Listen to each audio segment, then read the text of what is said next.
മച്ചാന്മാരെ, ഞാനൊരു പുതിയൊരു വീഡിയോ ഇട്ടാണ് വന്നിരിക്കുന്നത്. കുറേ ദിവസം കൊണ്ട് വീഡിയോ ഒന്നും ഇട്ടിരുന്നില്ല. കാരണം എന്ന് വെച്ചാൽ പണികൾ, തിരക്ക്, പിന്നെ അതൊക്കെ. ഇപ്പോൾ ഇതാ ഒരു സാധനം എടുക്കാൻ പോവാണ്, ഭീമാ പള്ളിയിലേക്ക് ഒരു യാത്ര. കുറേ ദിവസം കൊണ്ട് വിചാരിക്കുന്ന ഒരു സാധനം വാങ്ങണം, പക്ഷേ അന്വേഷണം ഭയങ്കര പൈസ. അതുകൊണ്ട് നമ്മളങ്ങ് നിർത്തി വെച്ച് ഇപ്പം നമ്മളെ പൈസയ്ക്ക് ഒതുങ്ങിയ സാധനം കിട്ടി. സാധനം എന്നല്ലേ ആനയെ പെട്ടിക്കകത്തുണ്ട്, അത് നമുക്ക് വീട്ടിൽ പോയിട്ട് തുറന്ന് കാണിക്കാം. വർണ്ണാവലി വിശപ്പടിച്ച്, പിന്നെ ഒരു ചായ കുടിച്ചിട്ട് പോകാമെന്ന് വിചാരിച്ചു. സാധനം ഓപ്പൺ ചെയ്യാൻ പോവുകയാണ്. ഇതാ ഞാൻ പറഞ്ഞ സാധനം. എങ്ങനെയുണ്ട്?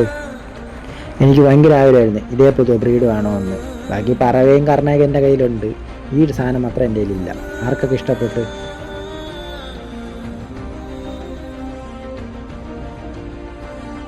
പിന്നെ തുറന്നു വിട്ട് തീറ്റിയൊക്കെ കൊടുത്ത് ബാക്കിയെല്ലാം നമ്മളെ കൂട്ടിലാക്കി. ഇവർ രണ്ടുപേരും മാത്രം തുറന്നിട്ട് അങ്ങ് തീറ്റിയൊക്കെ കൊടുത്ത്. പിന്നെ നമ്മൾ രണ്ട് കുഞ്ഞന്മാരെ കയറ്റി നിർത്തിക്കുന്നത് ആ പറഞ്ഞോണ്ട്. Okay, bye bye. വീഡിയോ ഇഷ്ടപ്പെട്ടാൽ സപ്പോർട്ട് ചെയ്യാം, മറക്കല്ലേ. അടുത്ത വീഡിയോ കാണാം. ടാറ്റാ.